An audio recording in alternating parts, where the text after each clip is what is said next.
Hi everyone, welcome back to Sandhya Samayam. ఈరోజు సంధ్యా సమయంలో నేను కాజు కట్లీ రెసిపీ షేర్ చేస్తున్నాను. స్మూత్గా అలాగే నోట్లో వేసుకుంటే కరిగిపోయేలాగా కాజు కట్లీ ఎలా ప్రిపేర్ చేయాలో ఈ వీడియోలో చూసిద్దాం. ఫస్ట్ మనం ఇక్కడ 2 కప్స్ కాజు తీసుకొని దాన్ని పౌడర్ చేసుకోవాలి. కాజు మొత్తం ఇలా పౌడర్ చేసుకోవాలి.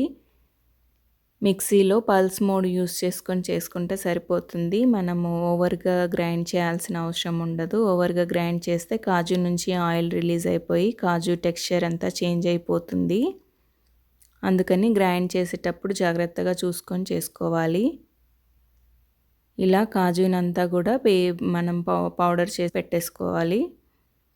ఇప్పుడు షుగర్ సిరప్ ప్రిపేర్ చేసుకోవాలి. దానికి ఒక ప్యాన్ పెట్టుకొని అందులో 1/2 cup water, 1 cup sugar add చేసుకొని 1 స్ట్రింగ్ కన్సిస్టెన్సీ వరకు మరిగించుకోవాలి.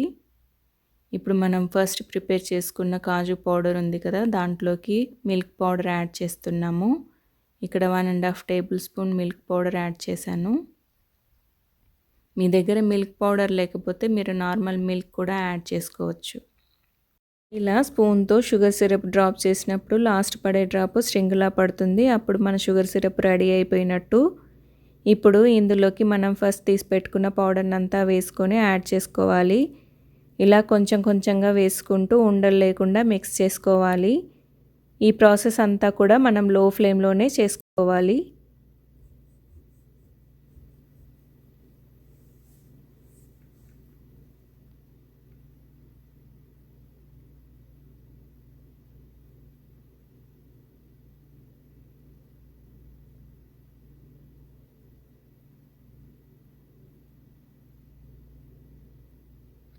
కాజు పేస్ట్ కుక్ అవ్వడానికి 5 to 6 మినిట్స్ టైం పడుతుంది.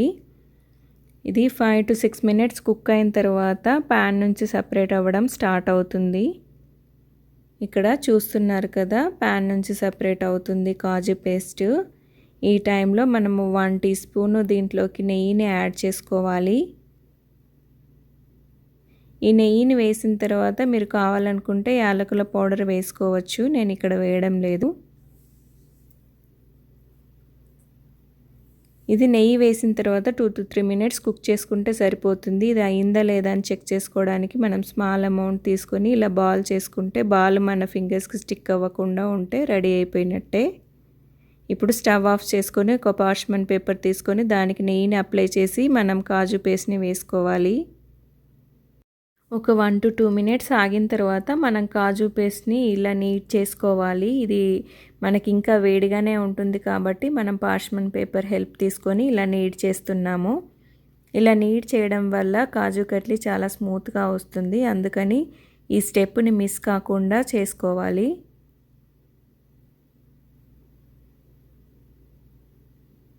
ఇలా 2 to 3 మినిట్స్ నీట్ చేసుకోవాలి. ఇలా 2 to 3 మినిట్స్ నీట్ చేసుకున్న తర్వాత ఇంకో పార్చ్మెంట్ పేపర్ తీసుకొని ఇలా రోల్ చేసుకోవాలి. 1/4 ఇంచ్ థిక్నెస్లో రోల్ చేసుకోవాలి. కాజు కట్లీ సన్నగానే ఉంటుంది కాబట్టి రోల్ చేసుకునేటప్పుడు జాగ్రత్తగా చూసుకుంటూ చేసుకోవాలి. ఇలా మొత్తం మనం రోల్ చేసుకున్న తర్వాత పీసెస్గా కట్ చేసుకోవాలి.